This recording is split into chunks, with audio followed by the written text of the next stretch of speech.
high ground, so clean. The heart and soul of the Cayman people. Thank you for keeping the culture alive. There's the news every day. From East End to Georgetown, down into West Bay. Radio Cayman in the Cayman Islands.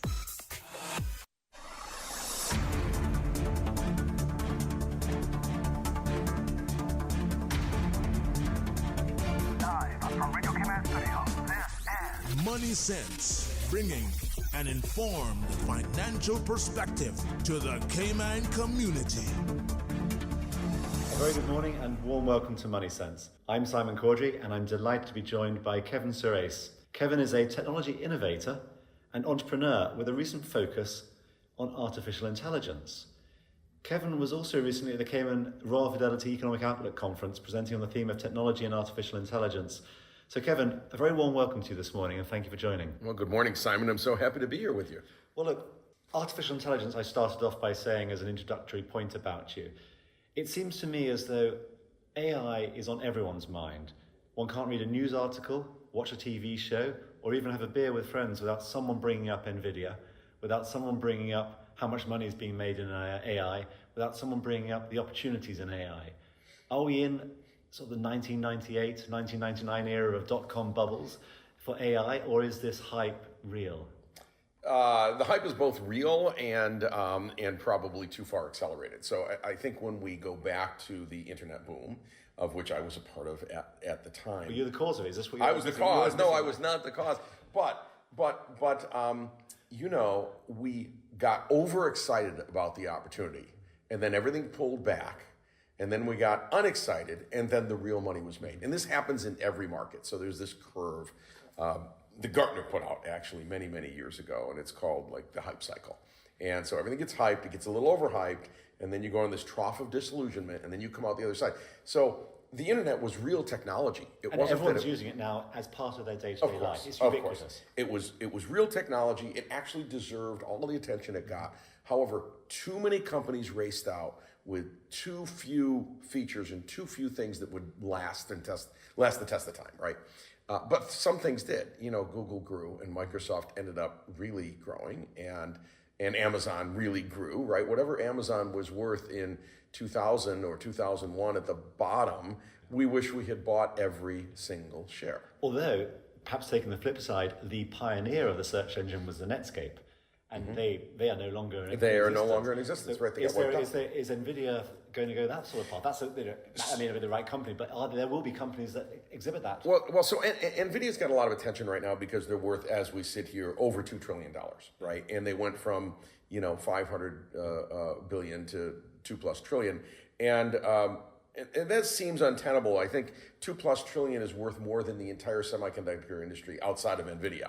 Those numbers just don't make sense, right? You can't justify them when you're saying it's 40x or 50x EBITDA. Those numbers just never stay forever, right? We know what tech companies trade for. We know what semiconductor companies trade for. We know what their margins ultimately are. We have decades of history of that. So there'll be a day they return to the norm. So either their sales and revenue and profits will catch up to their price, or the price eventually will catch down to their revenue and profits. I am predicting that this is a bit of a bubble for them, but plenty of money to be made, right, up till now. Not because the technology is not real, and not because NVIDIA isn't a fabulous company. It's a fabulous company. But because every major cloud manufacturer, every major cloud provider, Amazon, Google, Microsoft, who is buying the majority of those GPUs from them at $40,000 a GPU, has had their own programs to do Tensor GPU, it's a different kind of processor called TensorFlow. And they're doing Tensor processors themselves that will be about $1,000. And when they've got because they see the cost of buying it from someone, make it themselves. They are vertically integrated because they need millions of them. And they're just not going to buy millions from someone else, and they don't need to. They got plenty of money. So a lot of that vertical integration is going to happen, and that's going to reduce the need for people buying from NVIDIA. NVIDIA will still be worth hundreds of billions of dollars. So it's not a Netscape that goes to zero, but maybe it's a little overinflated. Now, I said that when it was under $1 trillion, and I lost out on the other 60% of gain, right? I was technically right. Even under $1 trillion, the numbers didn't make sense. But that's what I think is going to happen there. There are 1,000 startups a week in Silicon Valley doing something in AI. There just is not an opportunity for 1,000 startups a week to ultimately go public, right? That's not going to happen. When you look at, we're drawing the analogy here between the dot-com start and the AI start, which is a similar evolution in where we are in the journey, perhaps. And many of the companies that we look at today that have been successful because of the internet aren't successful plumbers of the internet. The Amazon is not a plumber of the internet. It uses it as a service channel to deliver consumer goods. Something like Google is not a plumber of the internet. It uses it to deliver things. Is perhaps the opportunity, the future opportunity, I perhaps should say. So Cisco made a lot of money in the early days of the internet, but then over time, the money and the opportunities come from other people who are using the technology for different purposes that weren't even imagined at the time. In fact, Cisco almost has never gotten back to their height that they were in 2000. No question, because they were literally the plumbers of the internet. But then there were thousands of plumbers of the internet and lots of competition, and that drove prices down, et cetera. It's a very good question. There's no question that the creation of foundational models today, like OpenAI's ChatGPT, costs billions of dollars. So the people building huge foundational models are few. It's really OpenAI with Microsoft's money. It's Google. It's Apple. It's Facebook. That's about it in, say, the United States. And then you've got one company in Europe doing a little bit of something, Mistral. And then you've got a couple people in China, and that's about it. And big multi-billion-dollar companies, because it's $1 billion or more to create a foundational model. So how many people can blow $1 billion hoping that their model works? Not many. Well, Tesla's might try, or X, or whichever company. Whatever company that Elon is doing, for sure. But he's also out raising $1 billion to do that. I mean, this is a very expensive thing, right? So those are the plumbing of AI, of at least generative AI. Is these foundational models. Now, what you do with a foundational model outside of that to make it usable for people so that they don't have to think very much about prompting. They don't have to learn much. No one wants to be a JavaScript coder in the, nowadays, writing things for the internet. In the same way, people don't want to learn necessarily how to code to develop AI models. They want to just use it off the shelf for an easy solution. So what we're seeing, for instance, in Hollywood, we're seeing these amazing visual models, but they're not usable by Hollywood yet. But in 2 or 3 years, with the right pieces and parts put around them, I'll be able to ingest a draft or the final version of my script with camera angles written and everything else, and out will come a movie.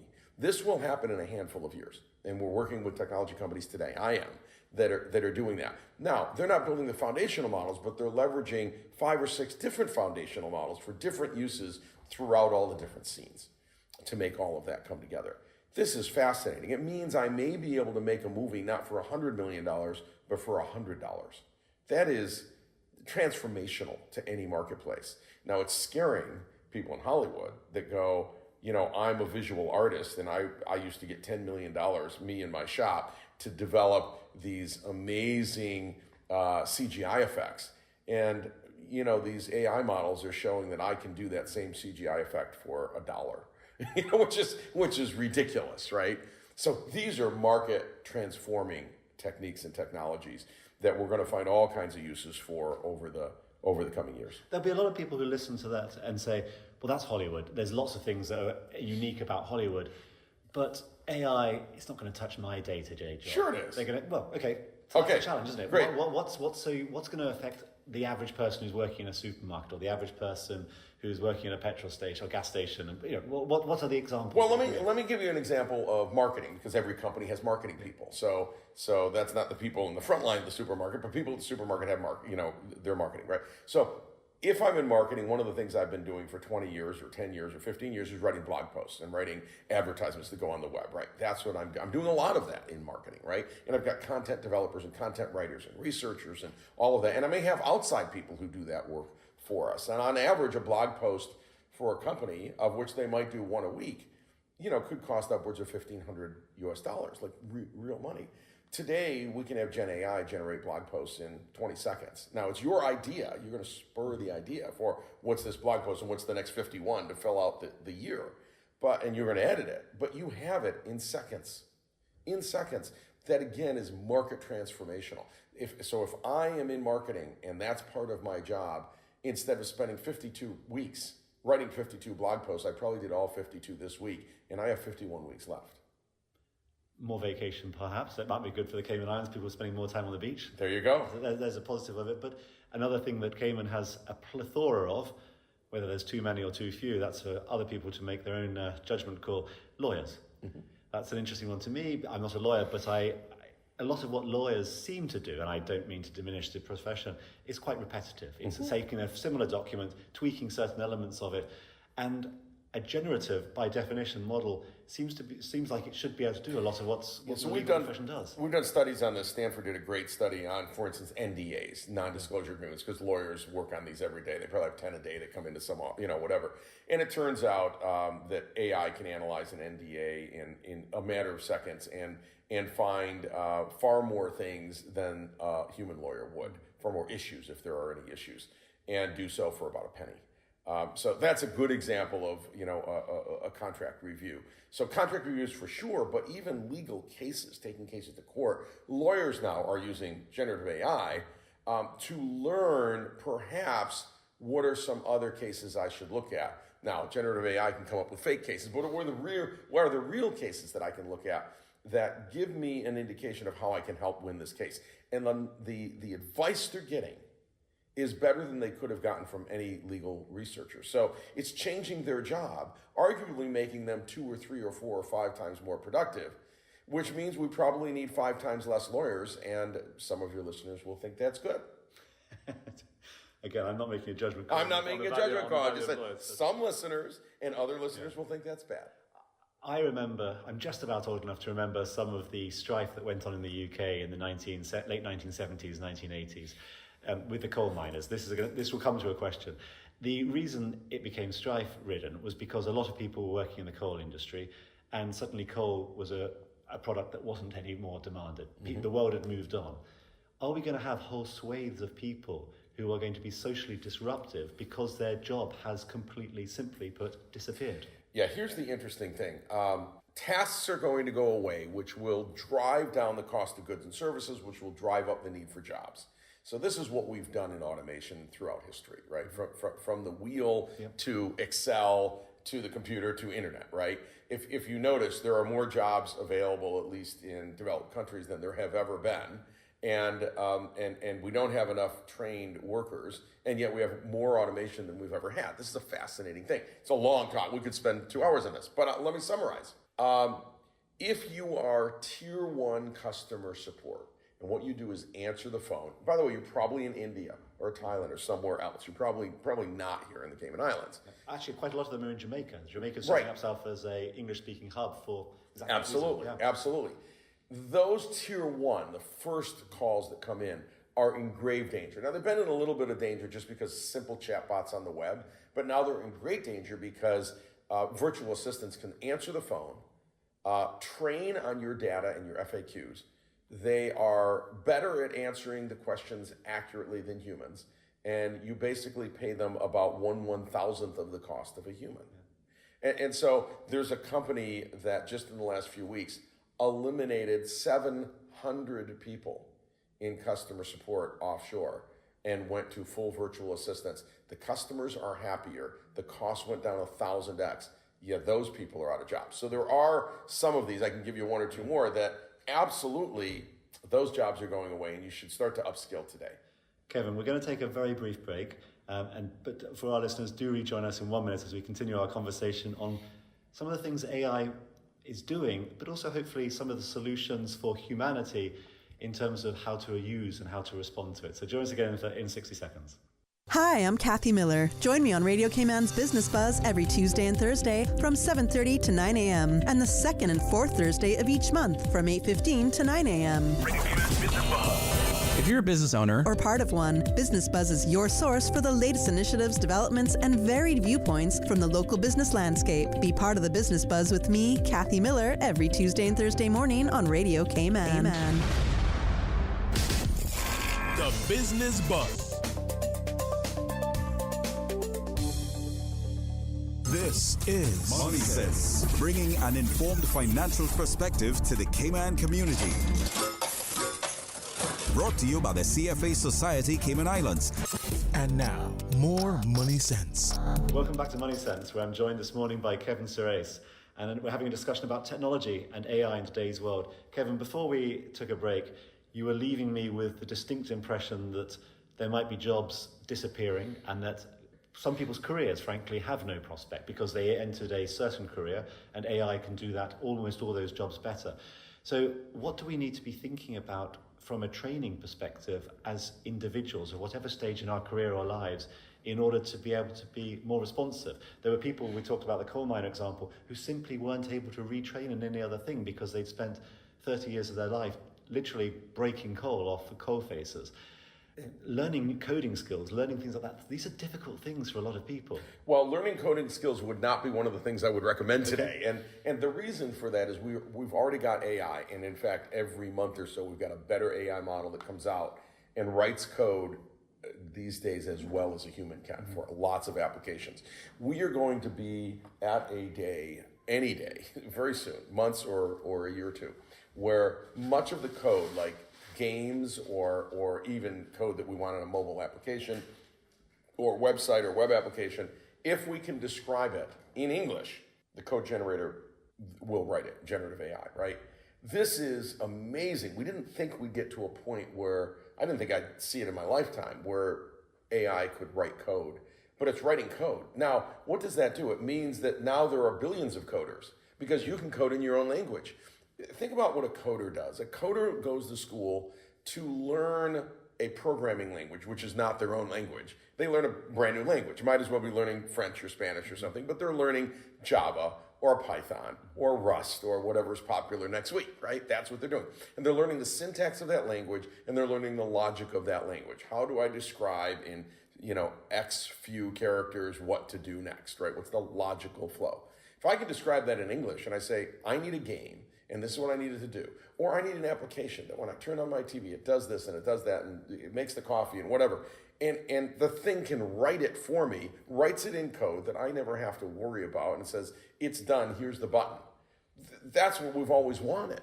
So it's not that there won't be any programmers, that we'll all be programmers and there won't be a need for separate programming languages. If I were to say retrain on something, you're going to laugh what I'm going to tell you.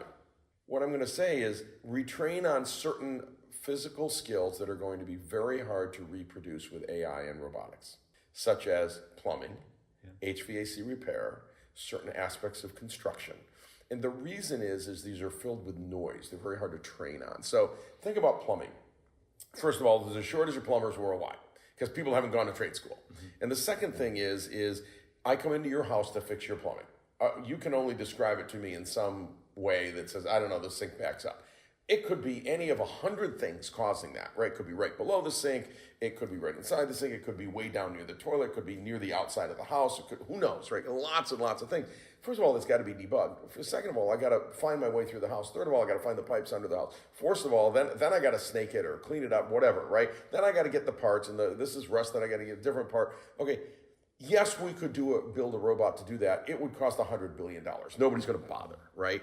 So there will be an incredible need for the trades because people are retiring from the trades at 10x the rate that they're coming in much of the world. Now you think that's crazy. We told everyone to go to college, and here I'm saying, go be a plumber, go fix HVAC because we need those people. The service industry serving humans in a way that makes the humans happy. Yes.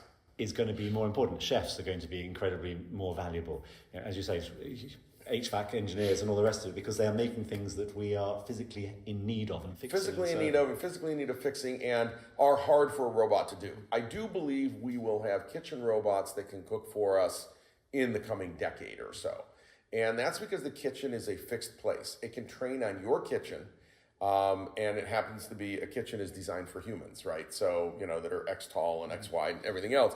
And so we can get that, and recipes are well organized already. So we have a huge database of billions of recipes, right? So one can imagine training a robot that can cook and can put dishes in the dishwasher, get them out of the dishwasher and put them back in the cupboard. And if we could rent a robot like that for $1,500 a month, we'd all have one. Yeah. I can see from that. The Jetsons. Yep, I can definitely see that. I want to talk to you about an industry which intrigues me when it comes to AI.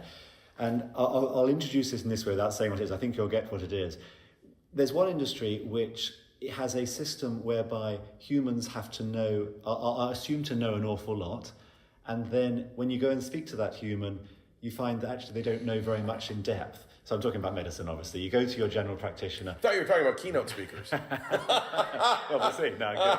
But when you go to your general practitioner, you ask them, they ask you questions about what's wrong with you, and very quickly they say, well, I need to refer you to a specialist. Mm-hmm.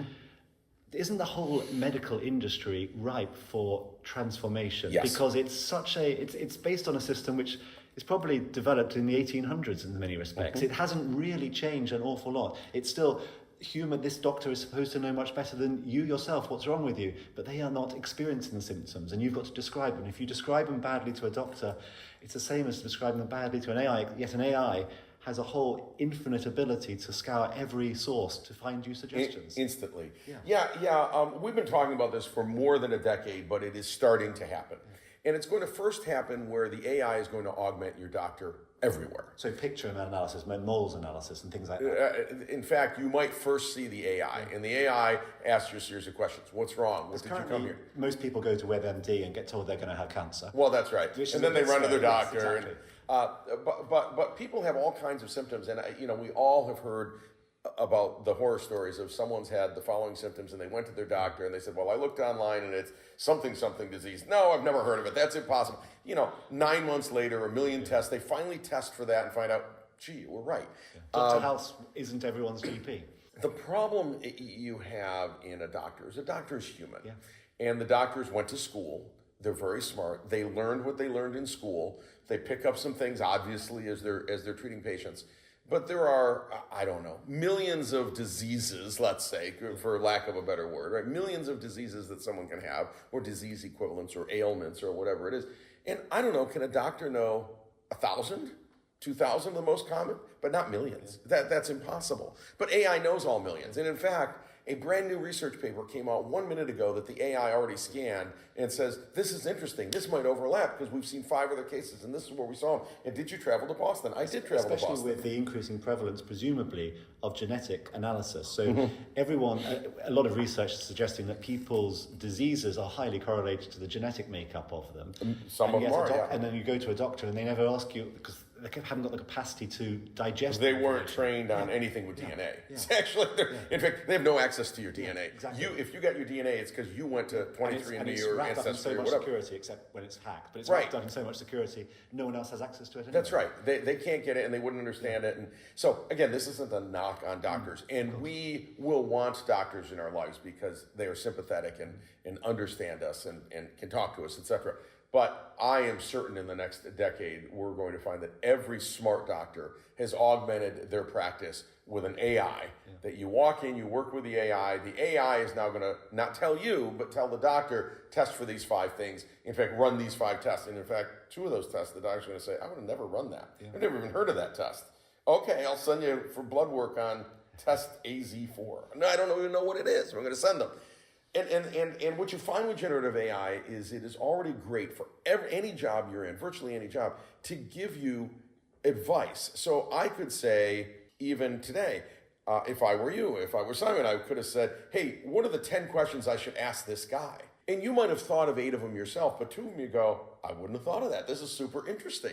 So it's great at giving you that kind of advice and you deciding what you do with the advice. And so you can imagine giving that to a doctor and the doctor's eyes opening and going, wow, this is really amazing. This is an encyclopedia right here. It's in a sense almost like a painter being presented with a whole new suite of palettes and colours that they never even knew existed before. Right.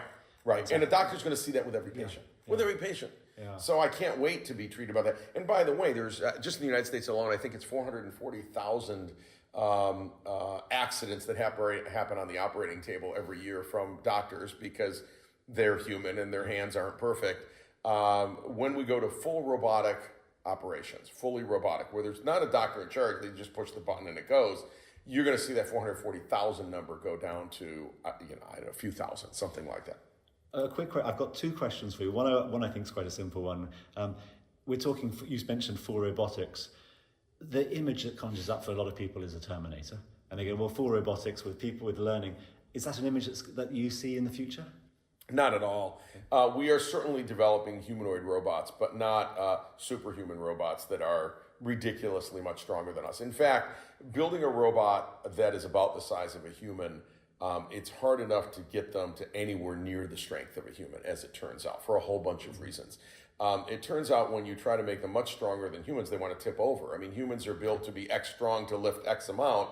And at some point, the feet have to get stronger and stronger just to lift that amount of you to fall over, right? So there are these physical limits unless we build a 25-foot tall human, right? But if we're building call it a 5.5 foot, 6 foot tall human, they can probably only practically get so strong. So I'm not afraid of that at all. So my last question, we've got a couple of minutes on this one. One of the themes that comes out in your biography reading about you is the theme of innovation, and that you've often been involved in innovative ideas. In that context, what if you were a 15-year-old version of you right now, and you're seeing what the future landscape might have, what advice would you give that 15-year-old version of you in terms of something you should be doing to prepare yourself for this innovative future ahead of us? Yeah, I wake up surprisingly, just wanting to solve real problems. Like I can see a problem out in the distance. So when I invented the virtual assistant, I'm sort of the father of the voice user interface and virtual assistant. That was in the 90s, believe it or not, long before Siri, who ended up licensing all the technology that we developed, so did Alexa, etc. And developed it for a very specific reason. People were in their car, they were finally getting cell phones, and they wanted access to information, but they couldn't talk on their cell phone and drive at the same time. In fact, there wasn't even Bluetooth yet. There was nothing. You could put headphones on, but you couldn't do anything. Couldn't even dial a number, right, without getting in trouble. So the idea was, why don't we have a voice user interface and just turn on the voice user interface and talk to Mary, was the name of the first virtual assistant. Her name was Mary. And you could talk to her and have great conversations back and forth. And she could love you. She would say, I love you. And, she was very, very advanced for the time. And she could read you your email. And she would even answer your phone for you and say, would you like to schedule an appointment with Kevin? And she would if you were in my contact database. I mean, this is pretty advanced. This is 25 years ago. We were just trying to solve a simple problem, which is I need to drive and have access to information, right? And so we made that powerful. So my recommendation to any 15-year-old is, don't think up features that are looking for a problem to solve, okay? We've got lots of these startups in Silicon Valley that have a solution looking for a problem. Find a problem and go, my goodness, nobody's ever solved that. Totally separate from AI and all the work I've done there, when you come to a nice hotel, and hopefully it's a newer hotel, and you go and stay in the rooms, you no longer hear people next door. And that's because they use soundproof drywall now in high-end hotels. And I invented soundproof drywall. Why? Because I couldn't stand going to a hotel and hearing people in the room next door. I said, well, we should have soundproof drywall. Why can't this be possible? So find a problem that bugs you, and that genuinely bugs you, and go do the research. And try and solve it. And I love when people say, well, how could you do AI and semiconductors and packaging and windows and drywall? These have nothing to do with each other. I said, yes, they all do. I saw a problem. I didn't know anything about drywall. I mean, had barely hung a few, right? I didn't know anything about viscoelastic polymers and the physics of that technology. However, I could read every patent that had ever been written where you use a variety of techniques in other fields to reduce vibrations. And sound is just vibration. And I said, can I use this with drywall? Could I develop the same technique? So I spent 2 weeks learning everything I could. And then I was extremely knowledgeable in one tiny little sliver of an area, which is how to apply those techniques to drywall. And I got a mixer and I started mixing, literally did that. Yeah. And then, built what today is $1 billion industry. And perhaps one could identify a problem as a human and even potentially use AI to help you find potential solutions to that problem. Absolutely. Well, look, we've almost drawn a circle around from where we started to where we're ending. Kevin, it's been an absolute pleasure having you join me this morning. Thank you very much for your time, your insight, and the provocative ideas. So thank you. Thank you, Simon. Look, if any listener has a topic they wish us to cover or any questions they want us to address, email us at moneysense@cfacayman.ky. With that said, it remains simply to say thank you for tuning in, devoting some of your morning to our show, and please do rejoin us in 2 weeks' time.